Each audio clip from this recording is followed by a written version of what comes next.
Seguimos compartiendo la mañana del 11 junto a ustedes, recibiendo, como les habíamos anunciado, al diputado Frente Amplista Eduardo Antonini. Diputado, ¿cómo le va? Bienvenido. Muy bien, un gusto, Marcelo, estar con ustedes acá en la mañana del 11. Bueno, muchas gracias. Queríamos hablar con usted a propósito de una carta abierta que presenta usted, bueno, planteando una situación generalizada, complicada, el tema laboral, el tema de algunas medidas. ¿Qué nos puede decir de esta carta, el contenido resumido y qué expectativas tiene? Sí, bien, la expectativa siempre es tender el diálogo y abrir las puertas a que creo que de una situación embromada como la que estamos, no se sale de forma unilateral. Creo que se sale si como sociedad toda escuchamos los aportes que todo el mundo tiene para hacer, los aportes de la academia, de los científicos, de los médicos, los aportes de la oposición, los aportes que también haga el gobierno nacional y el gobierno departamental. Creo que porque en Maldonado esta crisis pega especialmente, ¿no? Es decir, con la industria turística paralizada desde el 13 de marzo y nosotros desde abril venimos reclamando la declaración de emergencia turística, o si no que se quiere el título de emergencia, que se tomen las medidas. Lo conversamos varias veces acá, y lo que veníamos viendo que iba a pasar, termina pasando, ¿no? Es decir, una temporada que obviamente no es buena. Ya, a ver, hoy escuchaba a Pepe Pereira, de la Cámara Empresarial, diciendo, bueno, a ver, se terminó la temporada. Vemos las noticias a diario de los hoteles que cierran, los transportistas que cierran sus empresas, gastronómicos que cerraron, más los que no abrieron, ¿no? El Gran Hotel, que es un hotel, tenemos 2 hoteles 5 estrellas en Maldonado, y bueno, está anunciando que cierra las puertas a partir de fin de mes. Es decir, la cantidad de mucamas que no ingresaron a trabajar, la cantidad de mozos que no ingresaron a trabajar. A ver, y en la cadena acá en Maldonado vamos a ir hasta los cuidacoches que hacen la temporada en La Barra, en Punta del Este, sin trabajar. Entonces tuvimos un invierno difícil porque tiene varios componentes. Tiene un componente pandemia y también tiene un componente de políticas económicas que se fueron tomando y antes de que llegara el COVID-19, ¿no? Es decir, el aumento del dólar, las decisiones de la pérdida de salario real de los trabajadores en busca de un equilibrio fiscal, que es lo que dice el gobierno. Lo que le estamos teniendo, tuvimos un invierno muy complicado, un invierno que se mantuvo a mucha solidaridad, ¿no? Nosotros tenemos que pensar que este invierno hubieron en Maldonado muchísimas ollas populares. Y yo le aseguro, Marcelo, porque he estado en varias, nadie, si no lo necesita realmente, si no necesita la comida, va a hacer colas a mediodía o a la noche con un tupper para poder llevarse un plato de comida. Es decir, no es que es una situación de que hay gente que está herido, es decir, es muy complicado. Ir ahí es porque realmente la gente lo necesita. Tuvimos eso, este invierno se mantuvo con la solidaridad de mucha gente, solidaridad de referentes barriales que se pusieron al hombro algunas ollas populares, y si me permite menciono uno en representación de todos esos anónimos, que fue César del barrio Benedetti, del asentamiento Benedetti, que se puso al hombro una olla popular que le daba de comer entre 350 y 400 personas todas las noches. Y así fueron muchas, también los trabajadores organizados, algunos sindicatos del PIT-CNT estuvieron haciendo ollas populares, la gente, los trabajadores del Enjoy mismo, y las colas ahí en la olla que hacía el Enjoy eran brutales, día a día aumentaba. Siempre está la esperanza de la temporada. Nosotros ya sabíamos, lo avisamos muchas veces, la temporada no puede ser buena, es decir, no tiene las condiciones para hacerlo, y llega y nos encontramos con la peor temporada de la historia de Punta del Este, por lo menos en mis 55 años. Es la peor temporada, ¿no? Y el tema es que no puede quedar nadie por el camino. ¿Qué busca usted con esta carta abierta? ¿Sensibilizar? O sea, ¿le parece que hay falta de sensibilidad? ¿Tira alguna idea? Sí, nosotros hemos venido proponiendo, lo hemos dicho acá, es decir, en el tema cuando se trató, primero hemos venido reclamando la declaración de emergencia, lo hicimos en el Parlamento Nacional, lo hicimos en la prensa, hicimos una conferencia de prensa, presentamos algunas propuestas para incluir en el presupuesto nacional de algunos elementos que eran básicamente de renuncia fiscal como forma de apoyar este turismo interno, que era lo que íbamos a tener, obviamente, a pesar de que había algunas expectativas por ahí de que se abrieran las fronteras, veíamos que eso era muy difícil, que el presidente de la República no iba a abrir las fronteras, dada la situación sanitaria, ¿no? Y tiene una lógica también, ¿no? Después, fíjese que en el presupuesto nacional, el inciso 9, que es turismo, lo único que tenía de diferente era la creación de la unidad de género del Ministerio de Turismo. Y tenía los mismos recursos asignados que en el presupuesto anterior. Fíjese que ya se había anunciado que no iba a haber incremento del presupuesto, claro, ¿no? Claro, pero lo que se iba a abrir el presupuesto anterior y a reasignar los números, pero que no iba a haber incremento. Eso se dijo antes de la votación. Sí, lo que pasa es que uno siempre, supongo, el gobierno tenía un plan, pero también vino una pandemia, ¿no? Y cuando nos suceden estas cosas, siempre uno pone stop, los viejos del grabador, que es stop, rev y play de vuelta, ¿no? Es decir, cómo encaro una situación, porque no era lo mismo, más allá de que discrepe con las políticas económicas que estaba tomando el gobierno y con las que toma, la realidad es que cambió con la pandemia. Entonces, el turismo era una cuestión fundamental. El presupuesto es el mismo del periodo anterior. Fíjese que con 5 años de pérdida, ¿no?, de lo que es la inflación, más la devaluación del dólar, obviamente es un presupuesto muy acotado. En un momento en que sí debería tener un presupuesto especial, porque se va la vida en departamentos como Maldonado, pero también como Colonia, como Rocha, como Salto y Paysandú, y también en Montevideo, en algunas zonas, ¿no? Hay gente que depende del turismo en Montevideo. Se iba a ver muy afectada. Nosotros no logramos en el presupuesto nacional que eso se tomara en cuenta. Se lo planteamos en Comisión de Turismo al ministro Cardoso y al subsecretario Remo Monseglio. No tuvimos recibo más que una molestia de ambos porque se hicieran propuestas, que lo que estábamos haciendo era propuestas para complementar, porque vale decir, el gobierno tomó medidas, ¿no?, de apoyo al sector turístico, que fueron completamente insuficientes. Lo dice Antonini, lo dicen las cámaras empresariales, lo dice el PCNT. ¿Qué se podría haber hecho? Porque el paquete de medidas iba por quita de puntos de IVA, exoneración del pago del IRPF, sí, claro, IVA tasa cero en los hoteles. ¿Qué otras medidas considera usted que se deberían haber tomado? Nosotros planteamos, y ahí no tuvimos éxito ahí, y el 9 de diciembre, viendo que iba a empezar la temporada y totalmente convencidos de lo que iba a pasar, presentamos en la Cámara de Diputados que se tratara como asunto político de la emergencia del turismo, para que se discutiera y para que todo el mundo pudiera hacer aportes a eso.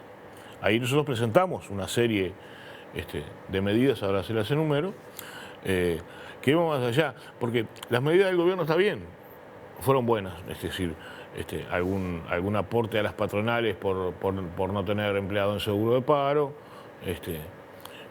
daba el IVA cero para los hoteles, y lo que usted decía del IRPF a los alquileres. Lo que nosotros planteábamos, se lo planteamos al ministro, es la realidad que tenemos hoy.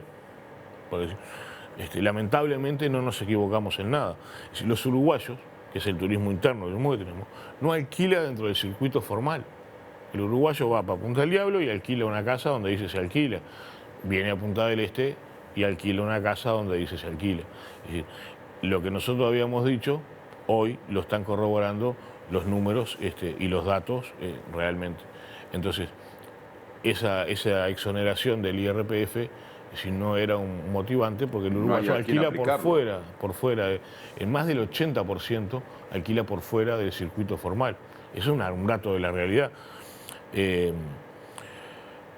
el IVA cero a los hoteles no significaba que eso se traspolara a los precios, digo, como una baja de precios. Habían pedido que eso diera la garantía de que el IVA cero se trasladara al consumidor Sí, final. es decir, pero no que alguno lo absorbiera para bajar sus costos y no lo trasladara al turista. Yo no digo ni que haya sido así, lo que digo es que no da una garantía.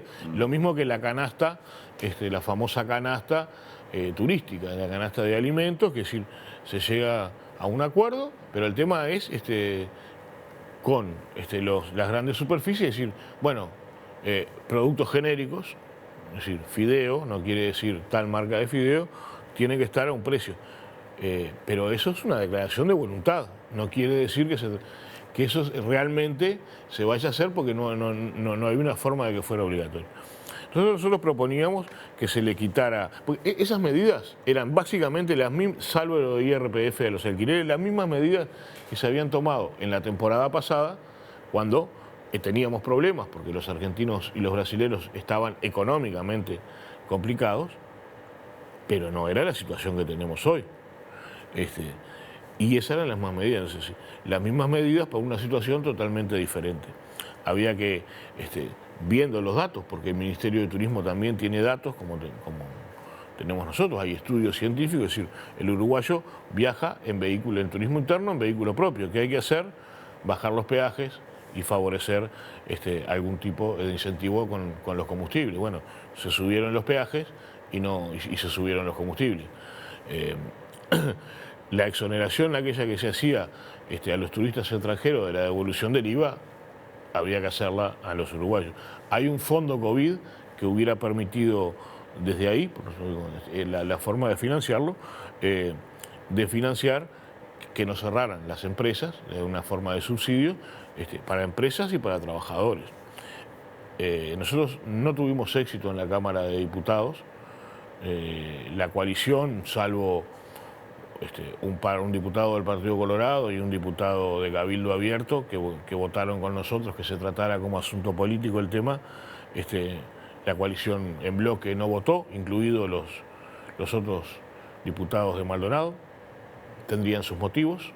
Yo entiendo la disciplina partidaria y también entiendo que en Maldonado vivimos una situación muy complicada. ¿Pero hubo disciplina partidaria a la hora de someter a consideración esto que usted propone? Bueno, propuso? Me parece que desde Maldonado y todos los diputados de Maldonado, igual que usted, que yo y que las vecinas y los vecinos que nos están viendo, saben cómo es la situación que tenemos. Están viendo cómo cierran las empresas, cómo va más gente a seguro de paro, cómo más gente de desempleo, como gente que ni siquiera trabajó. Es decir, esa realidad la conocemos todos. Entonces yo suponía que ahí iba a haber una impronta, ¿no? El diputado colorado de Salto se plantó y dijo, no, a ver, la situación es crítica, tenemos que discutir el tema. Los diputados de Maldonado no lo entendieron así, supongo que por disciplina partidaria, eso es una suposición mía. Y tendría sus motivos, pero creo que ahora el motivo de la carta es decir, bueno, pasaron cosas, sigamos dialogando, busquemos acuerdos. Presentamos también los primeros días de diciembre al intendente Antía, a través de la bancada de ediles del espacio 609, 4 proyectos de resolución que consistían en una ayuda, por ejemplo, para los hoteles, en los hoteles de 1, 2 y 3 estrellas, exonerarlos de la contribución inmobiliaria, que no es menor, porque conocemos casos de hoteles que hasta el día de hoy no han logrado reunir el dinero para pagar la contribución inmobiliaria. Y sí defendemos esa empresa que siga abierta, porque esa empresa que siga abierta es infraestructura turística funcionando para el futuro, y son trabajadores que tienen un lugar de trabajo asegurado. La carta abierta, ¿a quién es abierta? Pero es abierta. ¿A quién quiere que llegue? Bueno, nosotros la intención era que llegara lo más amplia posible, y vuelvo a repetir, creo que estamos a tiempo de tener un diálogo entre todos. Si la Intendencia no nos ha dado respuesta, en esas 4 medidas que planteamos, que también significaba, disculpe que se me pasó, significaba a los trabajadores que estuvieran desempleados o en seguro de paro, también exonerarlos de la contribución inmobiliaria en los montos básicos, ¿no? No estamos hablando de alguien que tenga propiedades de mucho valor, sino los barrios de Maldonado, de San Carlos, de Piriápolis, que estuvieran sin trabajo, que pudieran tener un motivo. También financiar en cuotas la contribución inmobiliaria de forma que por lo menos diera un respiro para mucha gente que no ha logrado hacer lo que hace siempre, que es la diferencia en enero para pagar la contribución, para pagar la patente. Eso no está pasando. Y la intención es seguir buscando puentes de diálogo. Nosotros tenemos que articular, no nos podemos cerrar en que porque las propuestas vengan del diputado del Frente Amplio no las escuchamos. Digo, no es la forma en la que nos parece que vamos a salir de esta situación si todos nos cerramos Es un problema endémico, ¿no? Recordamos en otros gobiernos que la queja era al revés, ¿no? Que de repente sí, la oposición decía, bueno, el oficialismo no nos tiene en cuenta. Parecería como que pasan los años, pasan los gobiernos, y más allá de los peros políticos, como que no se aprende la lección de lo que quiere la gente. Y es que no importa de dónde vengan las buenas ideas, hay que ponerlas todas arriba de la mesa, llevarlas adelante, porque apuntan a solucionar los problemas a la gente. Exactamente. Eso es lo que queremos todos, ¿no? Y en definitiva parece que y porque además, seguimos empatados. Y porque además, Marcelo, es decir, las ideas que nosotros podamos aportar, más las ideas que pueda aportar el otro, más las ideas que pueda aportar el otro, en esa sumatoria se enriquece. Yo creo que cuanto más aportes haya, no quiere decir que todo tenga que salir. No, obviamente, pero todos tienen algo bueno para aportar. Exactamente. Y de todo lo bueno vamos a sacar algo muy bueno. Y además con el consenso de todo, porque la población se va a sentir representada por todo el arco político. Bueno, parece que es un hueso duro de roer, parece que no se aprende la lección. Y habrá que seguir luchando tenazmente para que esas cosas sucedan.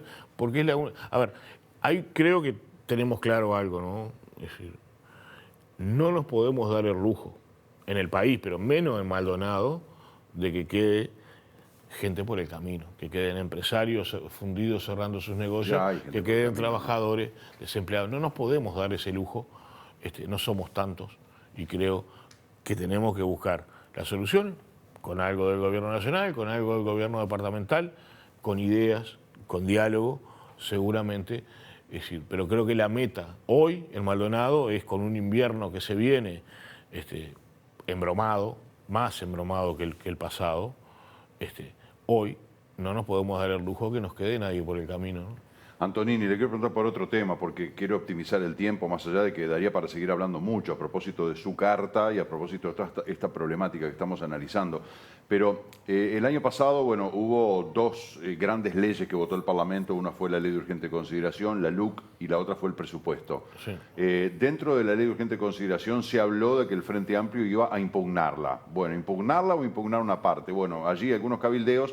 El Frente Amplio dijo, no, lo que parece sensato es que impugnemos los artículos que no votamos, no vamos a impugnar artículos que sí votamos. O sea que van a ser 135 artículos de la Ley de Urgente Consideración que el Frente Amplio pretende impugnar a través de la recolección de firmas que permitan impulsar un referéndum. Hay mucha gente que no tiene ni idea, primero, de que hay una campaña, pero no la habían suspendido por la pandemia. Bueno, no se suspendió, lo explicó claramente el presidente del PIT-CNT aquí en la mañana del 11, de que se va a hacer con una estrategia distinta, pero la campaña de recolección de firmas se va a llevar a cabo, porque además decía Fernando Pereira y Marcelo Abdala, decían, bueno, pero el Parlamento no tuvo ningún problema en mandar el gobierno una ley ómnibus, como fue la LUC, en plena pandemia, y la mandaron y nos tuvimos que reunir todos. Bueno, más allá de esos pequeños detalles, de esos cabildeos, ¿no?, que forman parte del juego político, lo concreto es que se comenzó con esta campaña de recolección de firmas y se hizo el lanzamiento del capítulo Maldonado. ¿Cuáles son los artículos que van a impugnar? Porque la gente de repente dice, me quiero informar, capaz que yo estoy de acuerdo con el Frente Amplio en impugnar esos artículos, pero ¿cuáles son? ¿Dónde encuentro la información? Bien, primero una aclaración. A ver. Es decir, no es el Frente Amplio quien inicia bueno, el Frente Amplio, el PIT-CNT, la intersindical, la intersocial. Sí, es el PIT-CNT y el Frente Amplio se suma a eso, ¿no? Es decir, pero no fue una propuesta del Frente Amplio. La ley, yo tengo que ser coherente y decir lo que dije en el Parlamento cuando se estaba discutiendo la ley. Es una ley que abarca muchísimo, que abarca desde el chorizo artesanal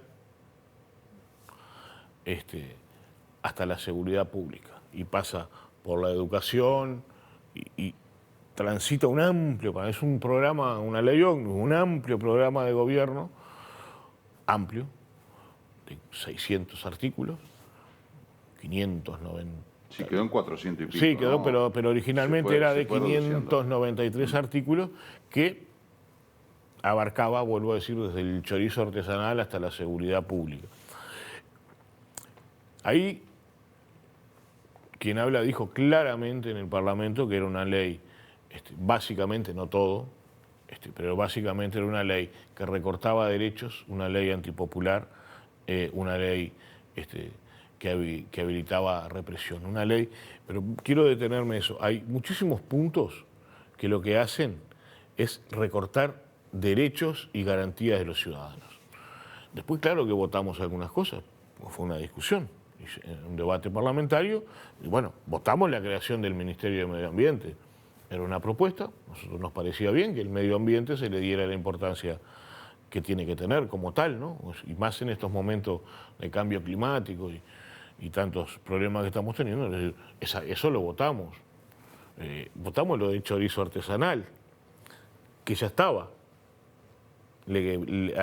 Ahí le cambiaron una coma, un punto y una coma, y presentaron una ley que ya estaba promulgada. La derogaron en la ley de presupuesto, ¿no? Quiero, como anécdota, eso que crearon, después lo derogaron 2 meses después en la ley de presupuesto. Pero básicamente la ley de urgente consideración y los 135 artículos que nosotros estamos recolectando firmas estamos recolectando firmas para que sea la gente que decida, es decir, es democracia directa.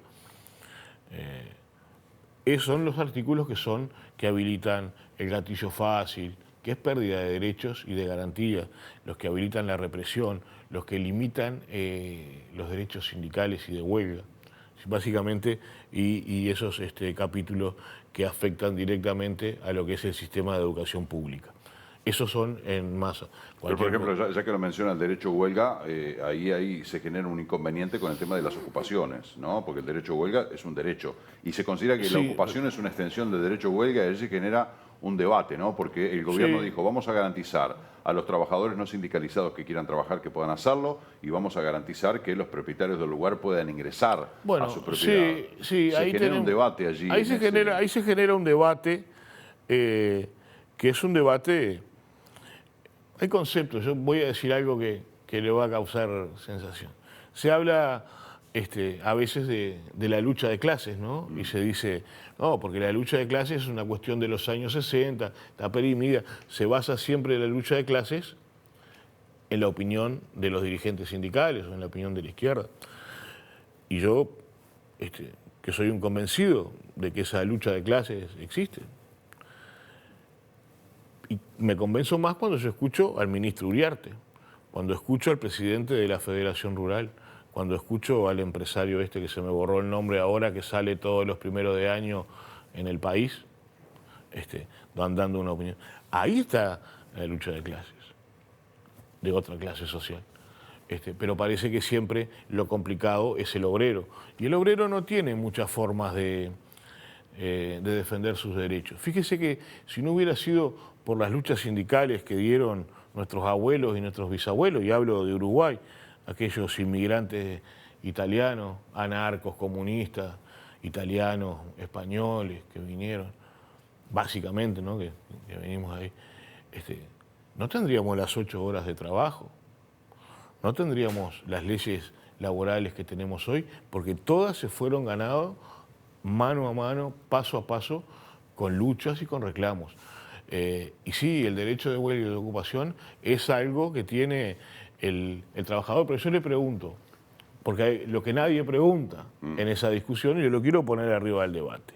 Si hay una fábrica, vamos a poner una fábrica, ¿por qué los obreros van a ocupar la fábrica? Porque se levantan un día y dicen, Marcelo, ¿vamos a ocupar la fábrica hoy?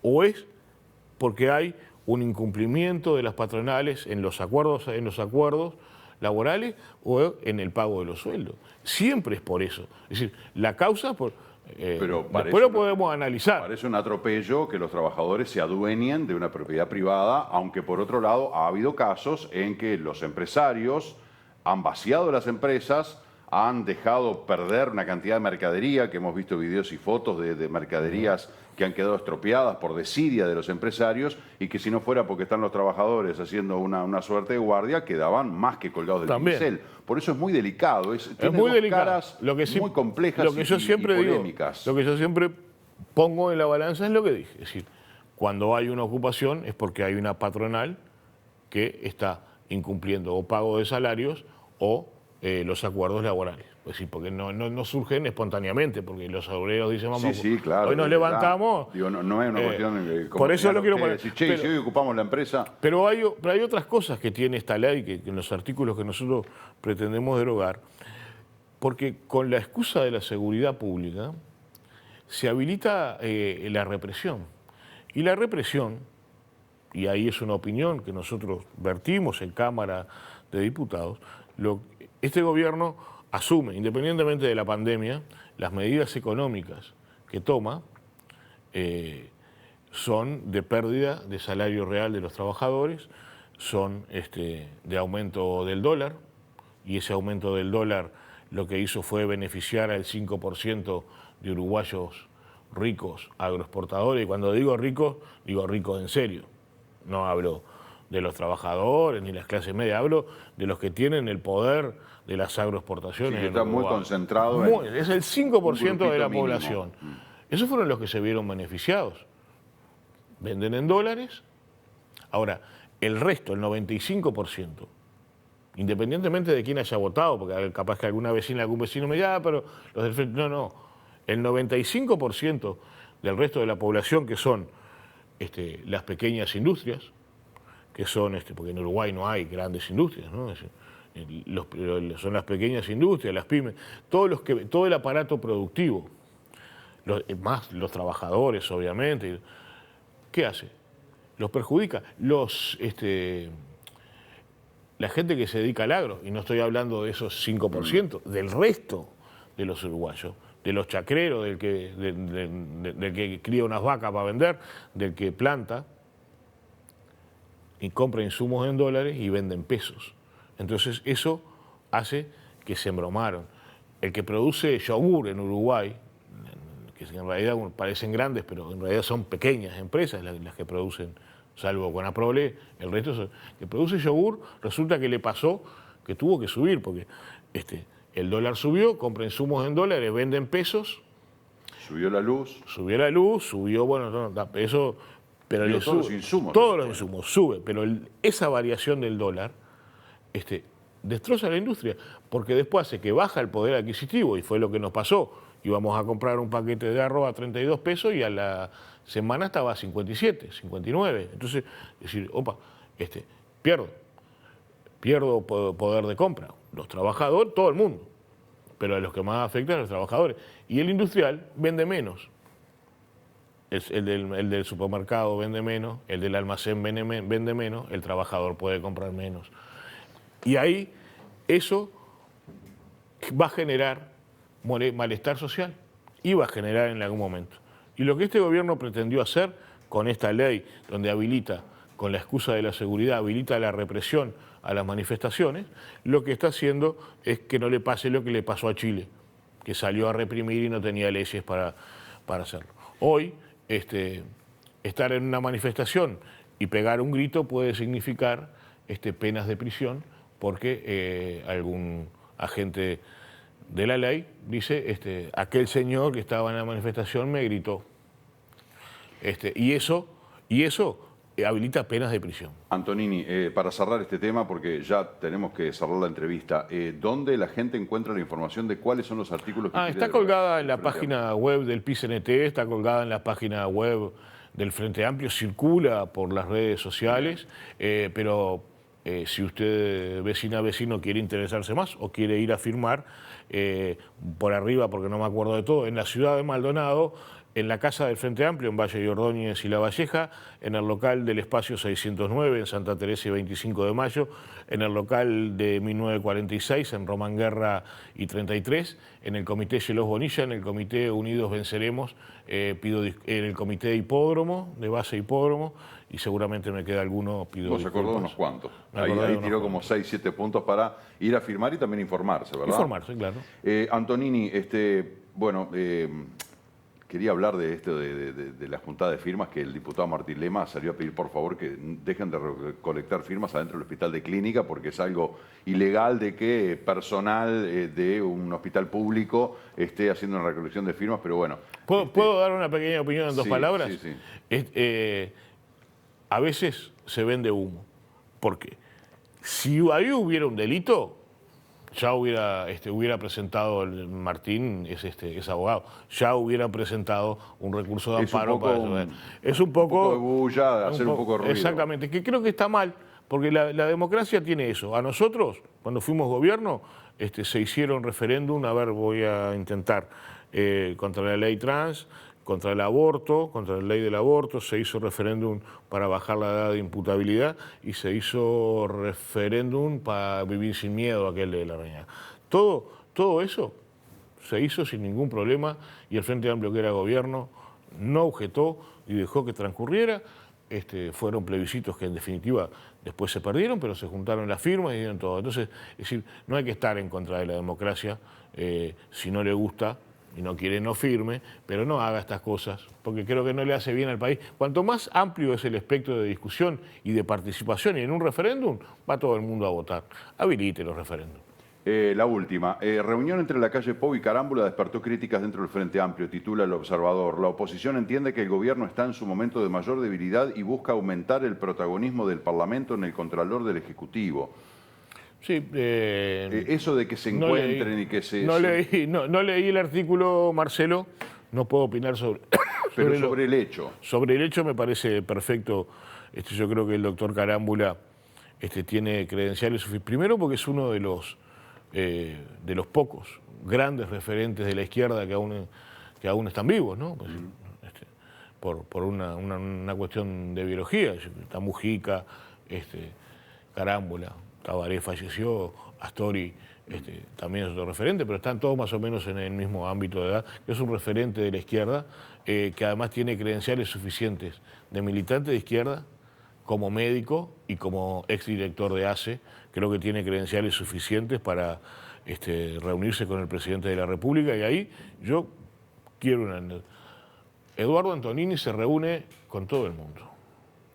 No tengo problema en reunirme con Antía, no tengo problema en reunirme con la calle, nunca me llamó, pero si me llama voy. No hay por qué cuestionar esas cosas. No, yo creo... Es de su fuerza política que lo cuestionan. Pero todo el mundo, pero...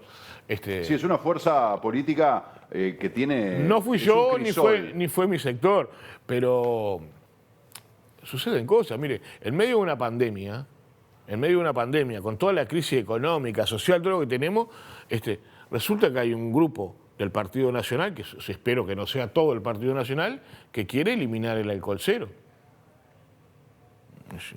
Botana, ir al Bianchi. 03. Sí, ir al 03 o al 05 y después ver si no le saco la libreta. Contra toda evidencia científica. Ayer la senadora Bianchi decía que las estadísticas de los accidentes con personas con consumo de alcohol es irrelevante de tener en cuenta las estadísticas. Ese dato es objetivo desde la realidad. ¿El qué? ¿Que es irrelevante? De que la incidencia de los siniestros de tránsito con personas alcoholizadas es mínima. Bueno, es mínima siempre y cuando... Es decir, para ver, yo creo que no nos podemos... No. Pero creo que no estoy haciendo apología del 03. Yo, en mi opinión personal, creo que debe ser alcohol cero. Punto. Yo creo que el mundo va hacia el alcohol cero. En algunos países de Europa que tienen el 03 lo están discutiendo para eliminarlo. Nosotros fuimos unos adelantados y esa incidencia mínima o poca incidencia en la estadística de accidentes, esa poca significa muchas vidas. Entonces, el que toma y se sube a un aparato de metal que pesa 7.000 kilos, es un arma. Yo me gusta tomar. Pero cuando tomamos no manejamos. No manejo. Punto, claro. No manejo. Claro. Yo, usted y la gran mayoría de la gente. Ahora, hay 2 o 3 delirantes que toman, manejan y después terminan volcados en la Rambla, terminan chocando. Estoy hablando de políticos, ¿no? Lastimando a alguien, lastimando a alguien o chocando varios autos, incendiando uno ahí en la Rambla. Matando, no fue en la Rambla, fue en la península. Sí, en la calle 20. Otro que termina matando a una señora. En Cerro Largo, un edil que subió arriba de la vereda conduciendo borracho y mató un bebé. Y le puedo seguir. Y claro, si en estadística es mínima, expliquémosle a la mamá de ese bebé, claro, expliquémosle a la señora... Que quede claro que hablar de una incidencia de un 4% sobre el total de siniestros no quiere decir que, bueno, es un 4% nomás, porque en ese 4% se fueron 2, 3, 5 vidas, que es inadmisible. Exacto. Diputado, me quedaron algunos temas por hablar, vinculados a la realización de hisopados en los prestadores de salud, hablando de, bueno, un pedido de informe que hizo usted sobre el Hotel Serena de Punta del Este. Pero bueno, lo conversaremos en una próxima entrevista. No tengo más tiempo. Bien.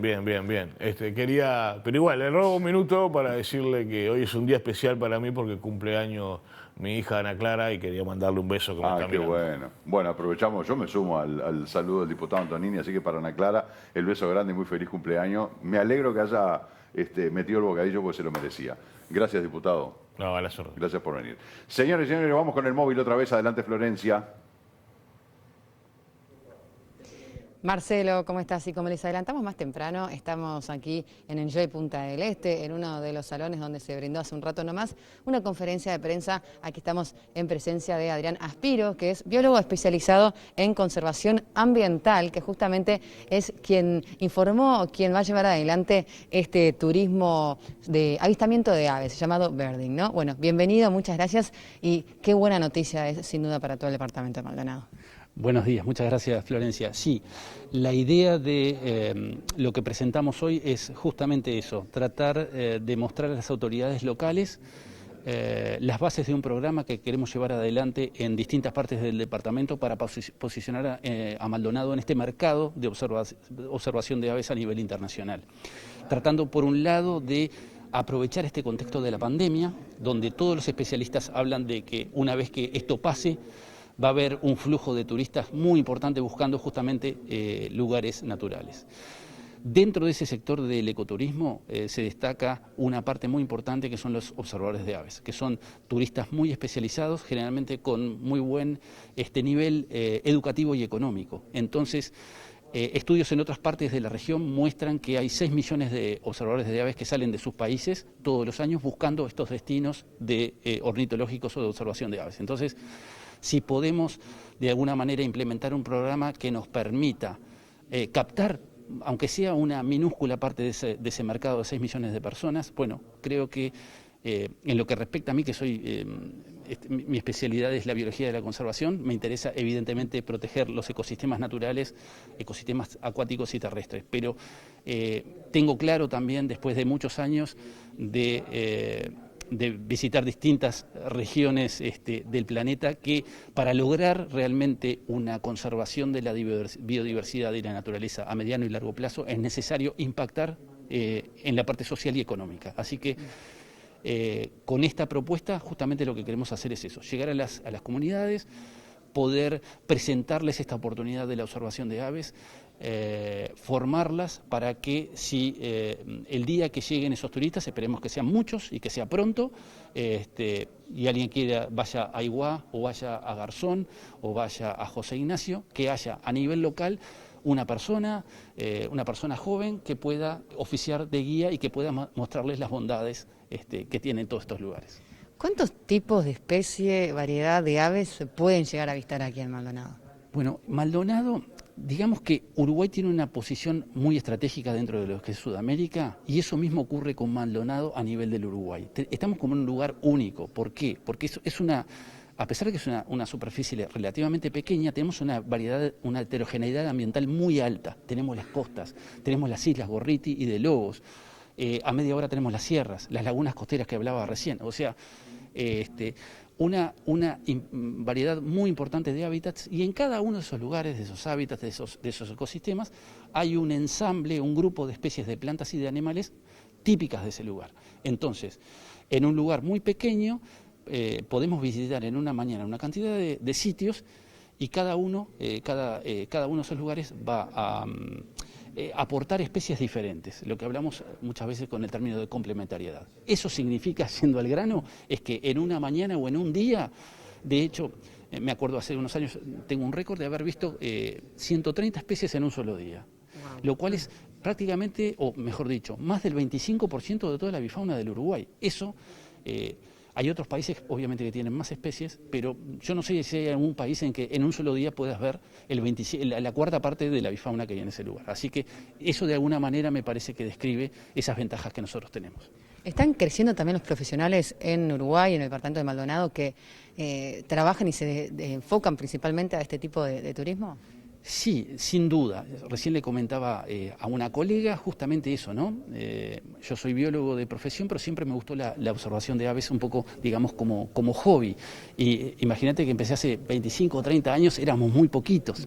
En el día de hoy, con el tema de las redes sociales, podemos ver que hay un auge muy importante de lo que son los observadores de aves amateurs, que muchas veces suben sus materiales justamente a todas estas redes, y podemos decir que sí, que el mismo patrón digamos, que es evidente a nivel internacional, con todas estas sociedades de observadores de aves y de gente interesada en conservar la naturaleza, bueno, ese patrón creciente también se da, por supuesto, en el Uruguay. ¿Qué otro tipo de turismo sostenible se puede desarrollar también en el departamento de Maldonado para que la gente sepa? Y también te invitaría a definir el concepto, ¿no?, de lo que es ser sostenible, porque muchos dicen, turismo sustentable, turismo sostenible, para que todos entendamos. Sí, es un poco un eslogan, ¿no? Yo creo que evidentemente lo que es el ecoturismo se define justamente por ser un turismo vinculado a la naturaleza y que se haga de forma sostenible. Yo considero personalmente que tanto para Maldonado como para el Uruguay, el único turismo que nos sirve a mediano y largo plazo es el sostenible, ¿tá? No se trata simplemente de aumentar la cantidad de gente, de cantidad de turistas que nosotros recibimos. Tiene que ser... lo ideal sería que sea un turista bien informado y respetuoso de la naturaleza. Nosotros tenemos que justamente tratar de conservar esos recursos naturales que de alguna manera son los que sostienen toda esta industria turística, que estoy seguro que la gran mayoría del turista regional e internacional que llega al Uruguay, y sin duda Maldonado, viene buscando esas características naturales, no viene buscando otras cosas que tal vez las puede encontrar en otros países. Entonces, desde mi perspectiva como biólogo, la idea de un turismo responsable, un turismo de la mano con el desarrollo sostenible es ese: utilizar de forma inteligente los recursos, en este caso las aves o los ecosistemas, sin perjudicar lo que son sus condiciones, ¿no? Que lo mismo que nosotros podemos hacer hoy, lo puedan hacer otras personas en 50 o en 100 años, sin entonces menoscabar las características naturales de esos ambientes o de esas especies. Si alguien que nos está mirando hoy en este momento dice, me dieron ganas, quiero ir mañana a hacer un tipo de esta actividad, de poder avistar aves, hoy, ¿dónde se puede hacer esto? Esto se puede hacer en cualquier lugar. Un poco recién se sorprendían por el tema, estaban hablando de Punta del Este. Bueno, pero Punta del Este acá es lleno de edificios o una zona urbanizada. En Punta del Este hay cantidad de lugares. Yo vivo acá cerquita en Plaza México, desde mi balcón ya he registrado 50 especies de aves, para darte una idea. Una recorrida por la península, en media hora podés ver 30 especies de aves. La Laguna del Diario, que recién estábamos hablando con Andrés Rapetti, tiene 150 especies de aves. Así que... el tema es estar acompañado de alguien profesional o que sepa, que pueda informarnos sobre el tema. Sí, o a veces hay mucha información en internet, hay muchos lugares. Hablaba ahora del ejemplo del Parque de las Esculturas de Garzón, que generó toda una serie de senderos y de materiales que se pueden descargar por internet para hacer visitas autoguiadas, pero también hay guías en el Parque Indígena o en el Arroyo Maldonado, en el Arroyo Maldonado y en otros puntos del departamento. El tema es multiplicar esa oferta y poder llevar esta actividad a otras partes tal vez menos conocidas de Maldonado. Muchísimas gracias por su tiempo y bueno, felicitaciones también por esta iniciativa. Por favor, muchísimas gracias a ustedes. Bueno, Marcelo, desde aquí seguimos con ustedes. Muchas gracias, Florencia. El saludo también para Adrián. Muy interesante el tema realmente, ¿eh? Tenemos que hacer una pausa rápidamente, ya volvemos.